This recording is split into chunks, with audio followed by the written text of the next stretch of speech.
बाफहमत में मुझे कोई शख्स सवाल करे, कल तो आपने सारी मजलिस इस बात पर पढ़ी कि जनाब अब्बास सबसे बड़ा बात, और आज आप कह रहे हैं कि नहीं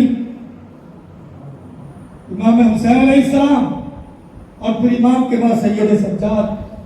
दलील मेरे पास ये है, हमारा अकीदा ये है कि जो इमाम होता है न उससे बड़ा कोई आलिम होता है, न उससे बड़ा कोई बहादुर होता है। अब्बास तो है ही शुजा, अब्बास वो है कि जिस पर शुजाअतें नाज करती हैं, मगर चूंकि अब्बास इमाम नहीं है, हुसैन इमाम है, सैयद सज्जाद इमाम है, यह अलग बात है। सारे अंबिया की भारस को हुसैन कहते हैं, हुसैन की भारस का अबुल फजल अब्बास। आई सैयद सज्जाद के नजदीक और आने के बाद शाना हिलाया, और हिलाने के बाद का बेटा सज्जाद उठो, खेमे चल रहे हैं, आग लग रही है, बेटा क्या हुक्म है, क्या सवाल था? जी बोलिए, आप बोलिए, सुनते रहता है ना। जल के मर जाएं या बाहर निकल जाएं, बड़ी तवज्जो। इत्तेफाक की बात यह है कि आज इस मजमे में कोई बच्चा नजर नहीं आ रहा, वरना मैं इस सवाल का जवाब उस बच्चे से दिलाता। चलिए खैर, सबसे छोटा आप है, भैया जो पीछे बैठे हुए। अगर कहीं आग लग रही हो तो वहां से बाहर निकल जाना चाहिए, चल के मर जाना चाहिए, हैं? हाँ देखिए, इस बच्चे को भी मालूम है कि बाहर निकल जाना चाहिए। सवाल मेरा आपसे ये है, जिस सवाल का जवाब इस बच्चे को आता है, क्या वो जनाब ज़ैनब को नहीं आता था? बड़ी तवज्जो, क्या वो जनाब ज़ैनब को नहीं आता था? हैं? और ज़ैनब कौन है? वो ज़ैनब के जो आलिम गैर मुअल्लिमा नहीं, आलिम गैर मुअल्लिमा नहीं, वो ज़ैनब के जिसके घर की कनीज कुरान से बातें करती हो। क्या उस ज़ैनब को इस सवाल का जवाब नहीं मालूम है? बड़ी तवज्जो। और दो जुमले कहूं जनाब ज़ैनब की फजीलत में, ज़ैनब उस बाकिरदार खातून का नाम है कि जिसको अल्लाह ने उस वक्त तक दुनिया में नहीं भेजा जब तक गोद में खिलाने वाले 5 मासूम मुकम्मल ना हो गए। गोदी में खिलाया तो मासूमों ने, हत्ता अगर झूला भी झुलाया है तो वो भी मासूमों ने, जिब्रील ने नहीं। जिब्रील ने हुसैन का झूला झुलाया, हुसैन ने ज़ैनब कुबरा का झूला झुलाया। जिस सवाल का जवाब बच्चों को मालूम है, क्या उस सवाल का जवाब शहजादी ज़ैनब को नहीं आता? नहीं आता है, ऐसा सोचना भी कुफ्र है कि नहीं आता है। फिर क्यों पूछा, क्यों सवाल कर रही है? सुनिए, मुख्तलिफ वजूहात हो सकती हैं, लेकिन 4 वजूहात मैं आपके सामने बयान कर रहा हूं। शहजादी ने पूछे, आपने सवाल क्यों किया? जिस सवाल का जवाब बच्चे को आता है, उसका जवाब आपको नहीं आता, कहीं आता है, लेकिन चूंकि सज्जाद है इमाम, सज्जाद है इमाम, सज्जाद है इमाम, और हमारा अकीदा ये है, जो इमाम होता है न उससे बड़ा कोई आलिम होता है, न उससे बड़ा कोई शुजा। आज मैं सवाल करके बतला रही हूँ, करबला से पहले दर्स तो ये लो कि जब तुमसे बड़ा कोई आलिम मौजूद हो तो खबरदार अपनी राय पे अमल न करना। जब तुमसे बड़ा कोई आलिम मौजूद हो तो खबरदार अपनी राय पे अमल न करना। हंगाम क्या है, माहौल क्या है? 72 का दाग ज़ैनब के दिल पर है, आग है, लकड़ियां हैं, लाशें पड़े हुए हैं। सुनिए, क्यों सवाल किया शहजादी ज़ैनब ने? पहला जवाब, सज्जाद आलिम है, जब तुमसे ज्यादा कोई आलिम हो तो खबरदार अपनी राय पे अमल न करना। और दूसरी वजह यह है, सही है कि मुसीबतों का हंगाम है, लाशें बिखरे पड़े हैं, आग है, खेमे हैं, लेकिन मैं बतलाना चाह रही हूं मसला पूछ के, हंगाम कुछ भी हो लेकिन दीन का दामन तुम्हारे हाथ से छूटने न पाए। कुछ भी हालात हो लेकिन दीन का दामन तुम्हारे हाथ से छूटने न पाए। और तीसरी वजह जो अफराद अभी तक नहीं बोले हैं वो उसमें जरूर बोलेंगे। तीसरी वजह, ज़ैनब उस बाकमाल ज़ात का नाम है को देखती है। शहजादी जानती थी जिनके सामने सज्जाद से मसला मालूम किया जा रहा है, ज़ैनब जानती थी इन्हीं यजीदियों की नस्लों में कुछ लोग ऐसे भी आएंगे जो कहेंगे रसूल को हल्के से बुखार में, हाँ रसूल को हल्के से बुखार में। आज मैं सज्जाद से मसला मालूम कर रही हूँ और मसला मालूम करके बतला रहा हूँ। याद रखो मेरा दिमाग भी ठीक है, सज्जाद का जहन भी ठीक है, मेरा दिमाग भी ठीक है, सज्जाद का जहन भी ठीक है। मुसलमानों शर्त करो, अरे जिसकी नवासी का जहन ऐसे हालात में न बहके, उसके नाना के दिमाग हल्के से बुखार में। सलावत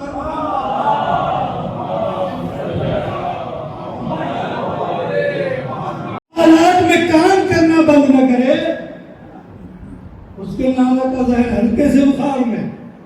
कितनी वजह हुई? 3। चौथी और आखिरी वजह, ज़ैनब ने सज्जाद से मसला मालूम किया। पहली वजह चूंकि सज्जाद आलिम है, दूसरी वजह दीन का दामन तुम्हारे हाथ से न छूटे, तीसरी वजह नाना के ऊपर लगी हुई तहमत का जवाब दिया, चौथा जवाब शहजादी ने मसला मालूम किया और मसला मालूम करके दुनिया को बतलाया। देखो मैं आज मसला मालूम करके बतला रही हूं, जीते हम हैं, जीते हम हैं। बाहर यजीदियत कह रही है हम जीते, ज़ैनब कह रही है हम जीते। मामला क्लियर कैसे हो? शहजादी ने जवाब दिया, जब बाहर रहकर खुशियां मना रहे हैं उनसे पूछो तो सही क्यों खुशी मना रहे हो? जवाब देंगे खुशी इसलिए मना रहे हैं क्योंकि हम सोच ही रहे थे, हमने विलायत का खात्मा कर दिया, इमाम को मिटा दिया, इमामत खत्म हो गई, विलायत खत्म हो गई। शहजादी ज़ैनब ने जवाब दिया, मैं मसला मालूम करके बता रही हूँ, इमामत आज भी जिंदा है, इमामत आज भी जिंदा है। यजीदियत दान खोल कुसूर, इमामत वैसी खुदा है जो कभी खत्म नहीं हो सकता। एक इमाम गया है, दूसरा इमाम उसकी जगह पर आ गया। सलावत, एक इमाम गया है, दूसरा इमाम उसकी जगह पर आ गया। बड़ी तवज्जो। क्या पूछा? सवाल क्या था बताइए दोहराइए। जल के मर जाए या निकल जाए? सवाल करना बहुत आसान है? सवाल करना बहुत आसान है और उससे भी ज्यादा आसान है सवाल का जवाब देना। बहुत आसान है क्योंकि मुझ जैसे कभी इंसान को किताब को देखना नहीं है, जो आए कह दो। क्यों? इसलिए कि मुझे अपनी इज्जत बचानी है।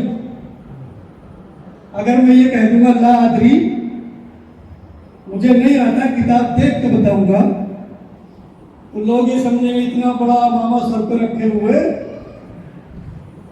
और ये तो कह रहे हैं मुझे तो कुछ आता ही नहीं है, देख के बताऊंगा। याद रखिए, बस सलूनी सलूनी का दावा अली ही को सिर्फ देता है। सवाल करना बहुत आसान, सवाल का जवाब सख्त है, लेकिन उससे भी ज्यादा सख्त है जवाब पर अमल करना। बड़ी तवज्जो। उससे भी ज्यादा सख्त है सवाल के जवाब पर अमल करना। 3 चीजें हुई, सवाल करना आसान है, जवाब देना मुश्किल है, उससे भी ज्यादा मुश्किल काम है जवाब पर अमल करना। बड़ी तवज्जो। एक चीज होती है आदत और एक चीज है इताअत। बड़ी तवज्जो। ज़हन दिल दिमाग यहीं पे रखिए क्योंकि बात बड़ी कीमती सी आ रही है। एक चीज है आदत, दूसरी है इताअत। इताअत किसे कहते हैं? किसे कहते हैं इताअत? जहां अपनी कोई मर्जी ना हो, बस मर्जी है मौला। पहुंच गई बात आप तक? इताअत जहां अपनी कोई मर्जी ना हो, बस इताअत मर्जी है मौला, मर्जी है महबूब, उसे कहते हैं इताअत। और दूसरी चीज है आदत, यानी जहां सिर्फ और सिर्फ अपनी मर्जी हो, उसकी मर्जी का कोई पास व लिहाज ना रखा जाए। बड़ी तवज्जो। एक है आदत, दूसरे है इताअत। इताअत जहां सिर्फ उसकी मर्जी, हम अपनी मर्जी दाखिल नहीं कर सकते। आदत जहां सिर्फ हमारी मर्जी, उसकी कोई मर्जी नहीं। बड़ी तवज्जो। सवाल, मौलाए कायनात को रातों को सोने की आदत है या जागने की है? जागने की। जाग के करते क्या थे बोला है? एक रात में 1,000 तकबीरों की आवाजें सुनाई देती थी। है? बड़ी तवज्जो। आदत किस चीज की है? आदत और इताअत। आदत किस चीज की है? जागने की, इबादतें करने की। लेकिन वही हुक्म हुआ, अली सो जाओ। आदत कहती है ना सो, इताअत कहती है सो जाओ। बड़ी तवज्जो। आदत कहती है ना सो, इताअत कहती है सो जाओ। याद रखिए। अच्छा, सोना कभी कभी इंसान के इख्तियार में भी नहीं होता है। कैसे? मिसाल के तौर पर मैं भी माइक से यह ऐलान करूं इसी मजलिस से, आप तमाम मोमिनीन और मोमिनात से गुजारिश है कि आज रात यही इसी इमाम बारगाह में सो जाइए। क्यों? इसलिए कि बाहर 4 रास्तों पर खतरा है। हाँ, बाहर खतरा है। फौरन इसी मजमे में से न जाने कितनी आवाजें उठेंगी। मौलाना ये कौन सी बात हुई? अगर सुनाना ही था तो ऐसे ही कह देते, ये क्यों का बाहर खतरा है। अब तो चाहते हुए भी नींद नहीं आएगी। अब तो चाहते हुए भी नींद नहीं आएगी। अब तो चाहते हुए भी नींद नहीं आएगी। बड़ी तवज्जो। अब तो चाहते हुए भी नींद नहीं आएगी।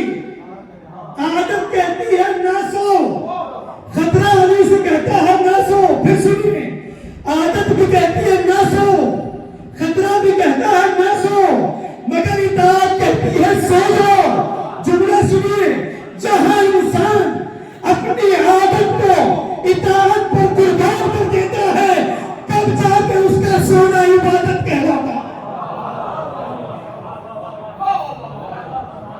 तब जाके उसका सोना इबादत कहलाता है। और मुसाफिर तो ज़हनों को करीब करने के लिए एक शख्स हमेशा नमाज में पहली सफ में होता है, लेकिन चंद दिनों से बेचारा दिखाई नहीं दे रहा। कोई दोस्त टकराया कहीं, पूछा भाई खैरियत तो है, क्या बात है? हमेशा आप नमाज की पहली सफ में होते थे और अब दिखाई नहीं दे रहे। आदत और इताअत। फौरन उस शख्स ने पलट के कहा कि भाई क्या बताएं? हाँ, बड़ी तवज्जो। पर्दे से रहने की आदत है बगैर पर्दे के?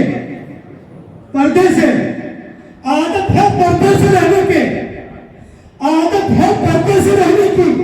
मगर सैयद सज्जाद ने कहा पुत्री अपना निकल जाइए। शहजादी ने चादर देखी, चलते हुए खैमे से बाहर निकली।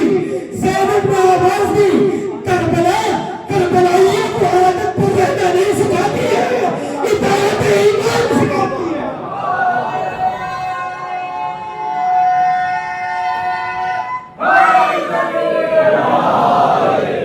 करबला इताअत ईमान सिखाती है। बड़ी तवज्जो। और उसके बाद जो शहजादी ने कारनामा अंजाम दिया सुनेंगे।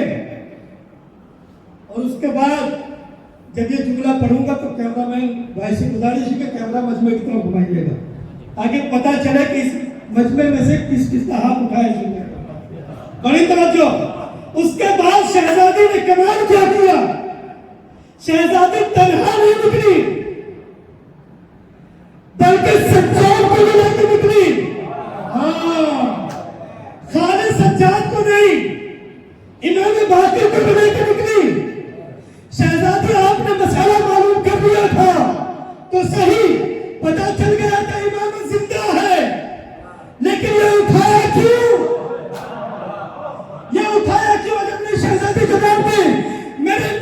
की सीरत ये है, जब भी इमामत का तारीफ होगा, ज़बान से भी होगा, अमल से भी होगा।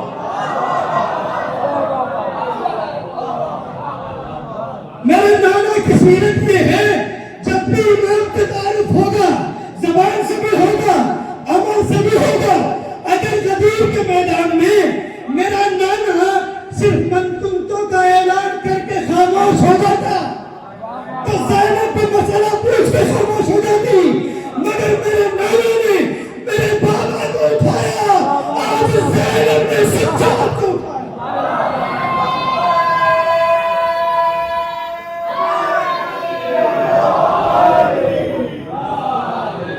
आज ज़ैनब का रुख करो और मदीने का रुख करके रसूल अल्लाह से कहो, या रसूल अल्लाह, गदीर के मैदान में हाजियों के दरमियान, नमाजियों के दरमियान अली की विलायत का ऐलान करना, यह आपका कारनामा था। यजीदियों के दरमियान सज्जाद को उठाना ज़ैनब का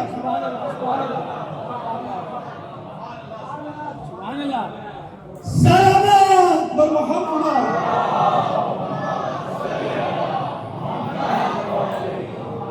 बड़ी तवज्जो, एक लम्हे के लिए भी जमीन हुज्जत खुदा से खाली हो जाए तो जमीन अपने तमाम अहाली के साथ धंस जाएगी। किसने फरमाया? रसूलुल्लाह। अगर एक लम्हे के लिए भी, जानते हैं ये पहाड़ क्यों बाकी हैं?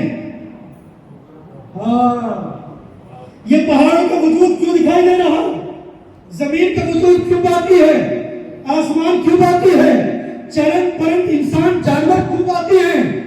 कई सब की हयात मौकूफ है इमामत पर। बड़ी तवज्जो, हत्ता तारीख में है, रवायात में है कि अगर पूरी कायनात खत्म हो जाए और सिर्फ दो इंसान बचे तो उन दो में से भी एक इमाम होगा। और ये दर्स तो अल्लाह ने पहले ही भी दिया ना, जब कोई हिदायत लेने वाला न था, अल्लाह ने बच्चे आदम को भेजा। हम यही तो कहते हैं ना तीन वसीले से, याद रखो जब कोई हिदायत लेने वाला न था तब तो अल्लाह ने हाथी का इंतजाम किया, और आज तो पूरी कायनात हिदायत की भूखी है। बड़ी तवज्जो, सारी कायनात की जिंदगी मौकूफ है इमाम के ऊपर। बड़ी तवज्जो, सारी कायनात की निगाहें टिकी हुई है इमाम पर। और ज़ैनब ने कारनामा क्या अंजाम दिया? चौथे इमाम को भी बचाया, पांचवें इमाम को भी बचाया, और इस कदर बचाया कि करबला से लेके कूफा, और कूफा से लेके शाम, और शाम से लेके फिर मदीना, जिंदगी बचाई है शहजादी ज़ैनब ने इमाम की। जुमला कहने थे, सारी कायनात को हयात है उसे इमाम कहते हैं, इमामत को जो हयात है उसे ज़ैनब।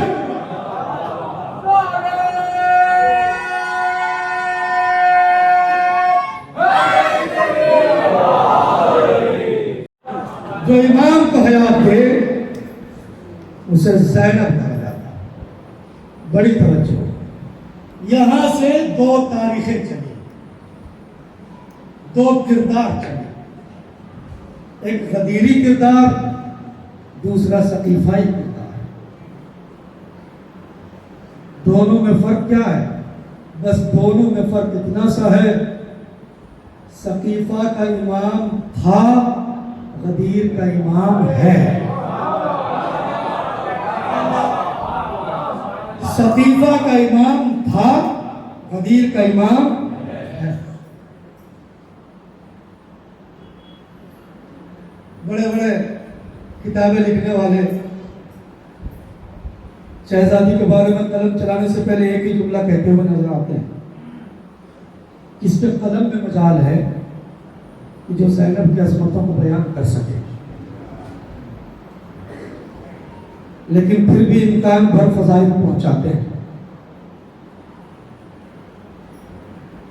और जब लिखते हैं फजाइल तो फिर सबसे पहला जुमला जो शहजादी के तमाम फजाइल में आता है, उन्हीं जुमलात में से एक जुमला है, अन्नहा वजूदो नाद अली। ज़ैनब को जब वजूद मिलता है तो नादे अली बनती है। फर्क क्या है? नादे अली जब रसूल की जबान पर हो तो अली बनते हैं, और नादे अली जब हुसैन की जबान पर हो तो ज़ैनब कुबरा बनती है। और फिर दूसरा जुमला, मकामुहा का मकाम सूरतिल जहदे वल इखलास। ज़ैनब का मकाम अल्लाह की निगाह में उतना ही बुलंद है जो मकाम सूरह जहद का है और सूरह इखलास का है। सूरह जहद कौन सा सूरह है? सूरह काफिरून। और सूरह इखलास तो आप जानते हैं सूरह तौहीद। दो सूरे बतलाए गए, उन्हीं के जैसा ज़ैनब का भी वजूद है। बड़ी तवज्जो, जुमला आने जा रहा है। ज़ैनब का वही मकाम है जो कुरान में सूरह काफिरून का है, सूरह तौहीद का है। इन दोनों सूरों की वजह तस्मिया क्या है? इन दोनों सूरों को काफिरून तौहीद क्यों कहा जाता है? उलमा कहते हैं काफिरून को काफिरून इसलिए कहा जाता है क्योंकि काफिरून अल्लाह के दुश्मनों के लिए तबर्रा है, सूरह तौहीद अल्लाह के दोस्तों के लिए तवल्ला है। मकामुहा के मकाम सूरतिल जहद वल इखलास। ज़ैनब का भी वही मकाम है जो कुरान में सूरह जहद और सूरह इखलास का है। जो मकाम सूरह काफिरून का वही मकाम जनाब ज़ैनब का। जो मकाम सूरह तौहीद का वही मकाम शहजादी ज़ैनब का। काफिरून का क्या मकाम है? काफिरून अल्लाह के दुश्मनों के लिए तबर्रा है, तौहीद अल्लाह के दोस्तों के लिए तबर्रा है। ज़ैनब का भी यही मकाम है। ज़ैनब हुसैनियों के लिए तबर्रा है, यजीदियों के लिए तबर्रा, हुसैनियों के लिए तवल्ला और यजीदियों के लिए। जानना चाहते हैं कैसे है तबर्रा? दरबार का मंजर देखिए, आवाज बुलंद हुई, एक शख्स था बागी, नौजुबिल्लाह, हमने उसको कत्ल कर दिया, उसके नामूस को असीर करके लाए। सैयद सज्जाद खामोश हुए। यहां से खतीब नहजुल बलागा की बेटी बोली, और उसके बाद वो खिताबत की नूर अफशानी की। क्या कह रहा है? था सुनिए जी, मेरा भाई हुसैन था नहीं है। कैसे?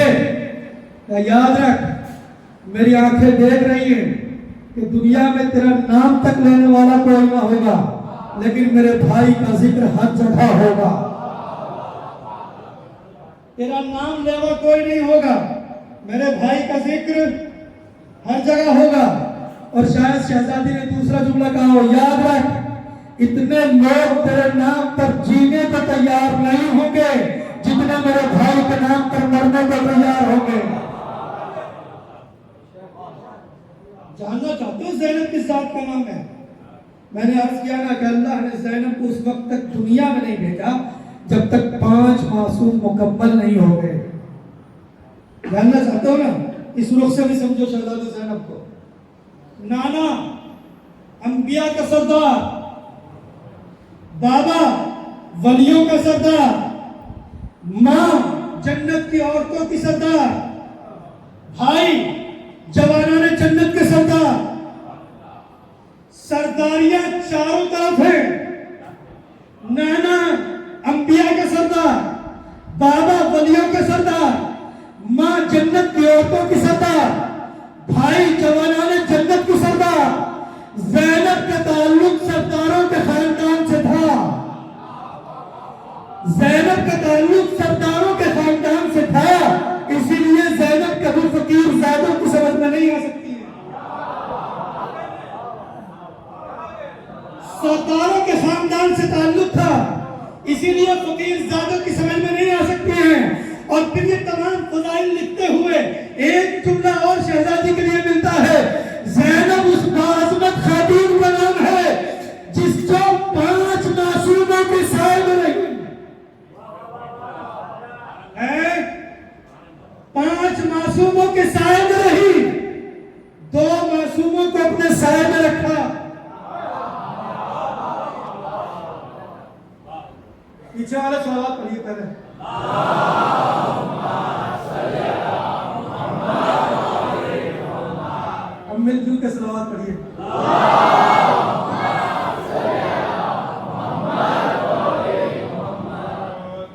फरमाया, बड़ी तवज्जो, क्या फरमाया? ज़ैनब उस जात का नाम है कि जो 5 मासूमों के साल में पली, 2 मासूमों को अपने साल में पाला, और इससे आगे 3 जुमला, इतना जुमला लिखने के बाद मुअर्रिखीन ने लिखा, यहाँ पर ज़ैनब अपने दादा अबू तालिब की सीरत पर चली।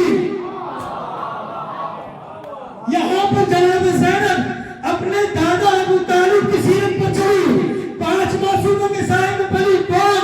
मोहम्मद, अली, फातिमा, हसन, हुसैन। 2 मासूमों को अपने साए में रखा। एक सैयद सज्जाद, दूसरा 5वां इमाम। नहीं, अबू तालिब ने भी 2 मासूमों को साए में रखा। उसने इत्तेफाक ये है, अबू तालिब ने जिन 2 मासूमों को पाला, एक तरफ मोहम्मद है, दूसरी तरफ अली है। यही वजह जनाब ज़ैनब की रही है। ज़ैनब ने भी 2 को पाला, एक तरफ अली है, एक तरफ मोहम्मद।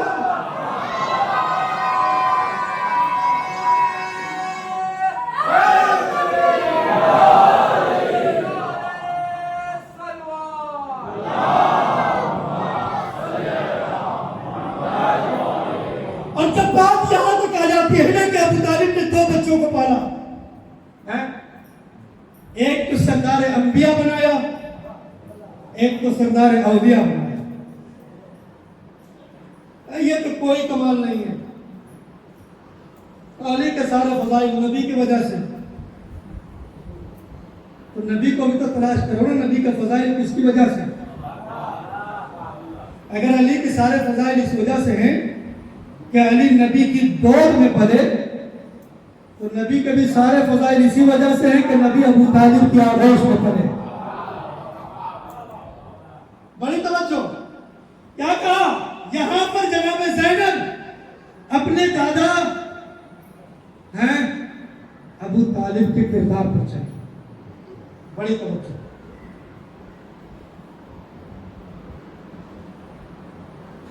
जो लोग शाम गए हैं उन्होंने देखा होगा कि तख्ते यजीद कितनी बुलंदी पर है,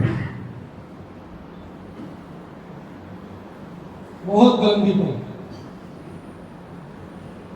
जो गए वो तारीफ करेंगे, लेकिन इंसान कितना ही बड़ा क्यों ना हो जाए और अपने आप को कितना ही बुलंद करना क्यों ना चाहे, लेकिन अल्लाह की बनाई हुई फितरत का मुकाबला नहीं कर सकता। फितरत का मुकाबला नहीं कर सकता। यजीद ने चाहा क्या था? मैं बुलंदी पर जाऊंगा, अहले हरम नीचे खड़े हुए होंगे, हाकिम है, खलीफा है, बादशाह है, लेकिन कुछ भी सही, लेकिन अल्लाह की बनाई हुई फितरत का मुकाबला कैसे कर सकता था? अल्लाह ने फितरत में ही रख दिया। यजीद बुलंदी पर होके सर झुका के देख रहा था, ज़ैनब जमीन पे खड़े होकर सर उठा के देख। बड़ी तवज्जो। उसके बाद शहजादी ज़ैनब मुखातब हुई सफीर रूम की तरफ। सफीर रूम पूछ रहा था ना कि हम कौन हैं? वो पूरा खुतबा नहीं सुनाऊंगा, सिर्फ 2-3 जुमले और बस।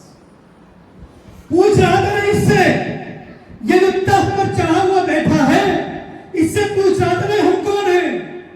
ये क्या बतलाएगा हम कौन है?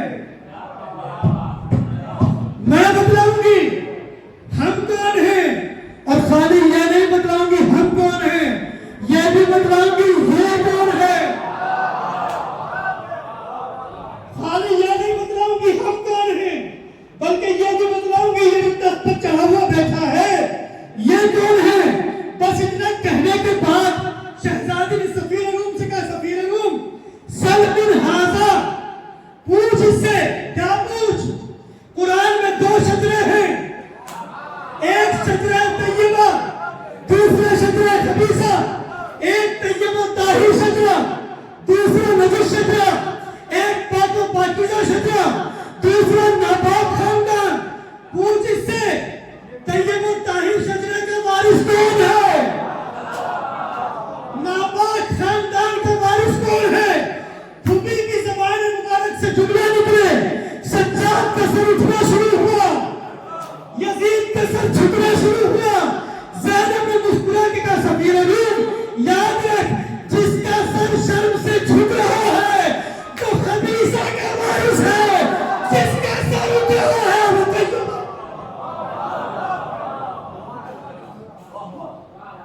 और सफीर रूम तख्त को देख के, कुर्सियों पर बैठे हुए लोगों को देख के इज्जत और जिल्लत का फैसला ना करना।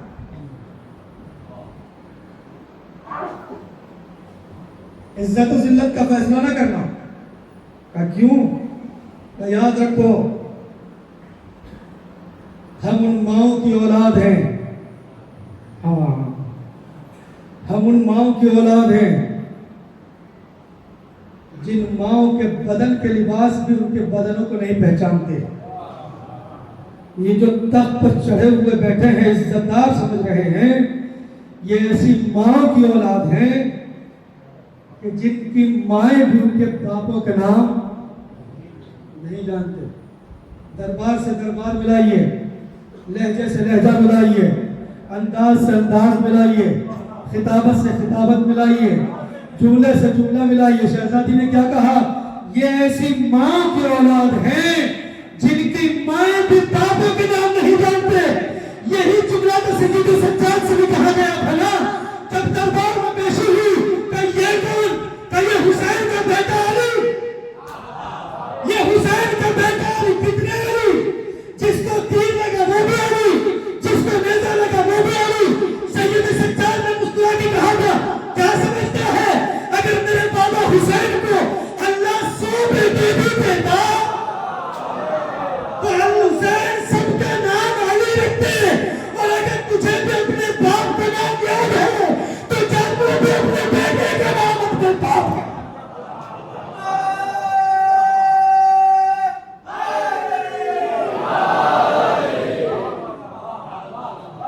अगर तुझे अपने बाप का नाम मालूम है तो जा अपनी नस्ल में से किसी का नाम अपने बाप का नाम कर।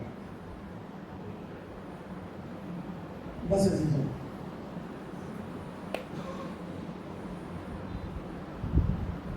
इसी मीरास के वारिस में, शजर तैयबा के वारिस में सुनते हैं आप हज़रात, 28 रजब को अपने नाना का वतन, अपना वतन छोड़ दिया। मैं रुखसती नहीं पढ़ूंगा, लेकिन जो जुमला हुसैन के लिए वतन छोड़ना तो आसान था, वतन छोड़ना तो हुसैन के लिए आसान था, मगर हाँ, माँ की कब्र से जुदा होना बहुत सख्त काम था। हुसैन के लिए मदीना छोड़ना कोई बड़ी बात नहीं है, क्योंकि मदीना और अपना अपना वतन तो जाने कितने अंबिया ने छोड़ा है, लेकिन हाँ, माँ की लहर को हुसैन के लिए छोड़ना बहुत सख्त काम था। सबके लहदों पर, सबकी कब्रों पर और सबके मजार पर हुसैन चल के गए, मगर जब माँ की कब्र पर पहुंचे तो चल के नहीं गए, घुटनियों के बल चल के गए। और अम्मा की लहर पर आंसू बहाते हुए हुसैन ने कहा, अम्मा माफ कीजिएगा, आपका लाल हुसैन जा रहा है। कब्र सैयदा लरज़ी थी और लरजते हुए कब्र से एक आवाज आई थी, मेरे लाल, इस सफर में तू तन्हा नहीं जा रहा है, बल्कि तू मदीना छोड़ेगा, तेरी माँ अपनी महल छोड़ देगी। बस मुझे इस जुमले को बयान करना है। और शहजादी ने खाली कहा नहीं था बीबी फातिमा ज़हरा ने कि मैं अपनी लहर छोड़ नहीं, बल्कि शहजादी ने वाकई अपनी कब्र छोड़ दी और हर हर लम्हा हुसैन के साथ साथ रही, हर हर कदम पर हुसैन के साथ रही। दो भी मौके मैं आपको दिखाना चाहता हूँ। फकत करबला में शब आशूरा आई, हुसैन ने चिराग को बुझ दिया, जो जाना चाहता है चला जाए। अब मैं इन तारीखों में मसाइल वैसे भी ज्यादा ही होने चाहिए, लेकिन मैं इन तारीखों में मसाइल पढ़ता भी ज्यादा ही हूँ। हुसैन ने चिराग को गुल किया और चिराग को गुल करने के बाद दस्ते बेअत अपने अंसार के सरों से उठाया, जो जाना चाहता है चला जाए। मगर जब दोबारा चिराग रोशन किया गया तो मगर कोई अपनी जगह से उठने वाला न था, मगर हाँ, हर तरफ से एक आवाज बुलंद हो रही थी, मौला आपकी मोहब्बत में एक मर्तबा का मरना कैसा, अगर 70 मर्तबा आपकी मोहब्बत में मौत दी जाए और जिंदा किया जाए तो हम आपकी नुसरत से हाथ नहीं उठाएंगे। हुसैन ने अपने चाहने वालों को आजमा लिया और आजमाने के बाद हुसैन रात की तारीकी में शब आशूर में हुसैन मक्तल की जानिब बढ़े। एक सहाबी ने देखा जिसका नाम है हिलाल इब्न नाफे। हिलाल इब्न नाफे ने मौला को तन्हा जाते हुए देखा, मौला का पीछा किया। हुसैन ने पीछे से किसी का आने की आहट महसूस की, मुड़ के देखा हिलाल चला रहा है। हिलाल तुम क्यों आ गए? मौला मेरी गैरत ने गवारा न किया, आका तन्हा जाए, रात का वक्त है। मैं कहूंगा हिलाल अभी तो रात का वक्त है, मगर उस वक्त क्या करोगे जब मौला करबला के मैदान में खड़ा हो। अजरत अल्लाह हुसैन ने हिलाल का हाथ पकड़ा और हाथ पकड़ के कहा हिलाल जब तुम आ ही गए हो तो आओ, तुम्हें कुछ दिखाना चाहता हो। मौला क्या दिखाना चाहते हो? हिलाल ये जो जगह देख रहे हो जानते हो कौन सी जगह है? मौला आप फरमाए कौन सी जगह है? हिलाल ये जो जगह है जहां मेरा लाल अकबर सीने में बर्छी उठाएगा। आगे बढ़े, एक सरजमीन और दिखाई। हिलाल जानते हो वो कौन सी जगह है? मौला आप फरमाए हिलाल ये वो जगह है जहां मेरे भाई की निशानी पामाल की जाएगी। और आगे बढ़े हिलाल ये वो जगह है जहां पर खड़े होकर मैं अपने सुषमाहल के लिए पानी मांग रहा हूँगा। और आगे बढ़े हिलाल जानते हो वो कौन सी जगह? मौला कौन सी जगह? हिलाल ये वो जगह है जहां मेरा 32 बरस का भाई दो चार रोज और बाकी है। अरबईन के आंसुओं को न दबाना, आवाजों को घुट घुट के डराना, बुलंद आवाज से गिरिया करो। इस गिरिए के सदक़े में परवरदिगार आइंदा साल ज़ियारत अरबईन करबला में नसीब। हज़रत अल्लाह ये वो जगह है कि जहां मेरा 32 बरस का भाई अब्बास अपने शाने पिता के सो जाएगा। हुसैन कहते हैं कि मैंने कुछ देर के बाद देखा, मुझे ऐसा महसूस हुआ कि ऐसा लगता है कि जैसे हिलाल मेरी आवाज को सुन नहीं रहे हैं और मेरी बात पर ध्यान नहीं दे रहे हैं। हुसैन कहते हैं मैंने हिलाल के हाथ को झंझोड़ा और झंझोड़ के कहा हिलाल मुझे ऐसा लगता है शायद तुम मेरी बात को ध्यान से सुन नहीं रहे हो। मौला गुस्ताखी माफ हो, क्या ऐसा हो सकता है कि आपको गुफ्तगू करे और हिलाल न सुने? लेकिन एक अरे मेरा ध्यान बार बार उस नशेब की तरफ जाता है। जवान बीबी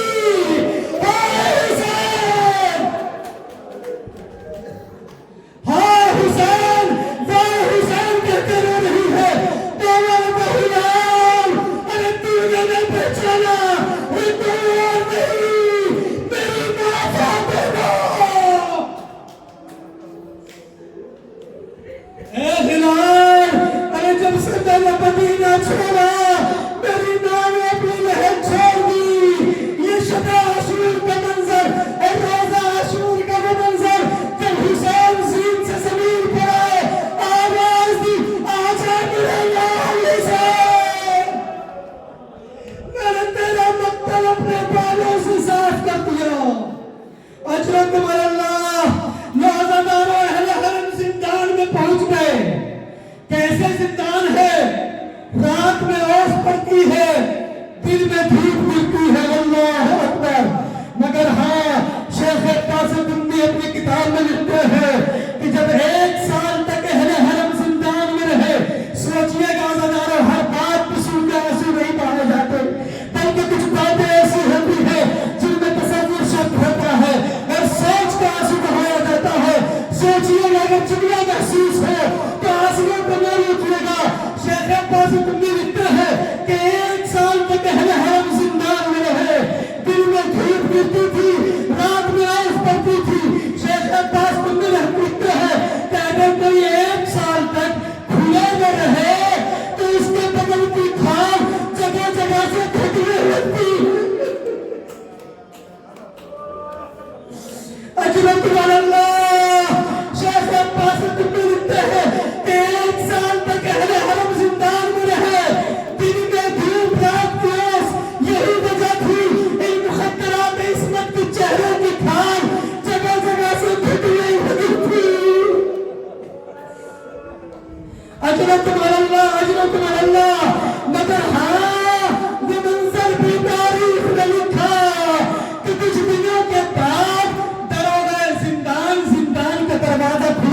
दिया करता था।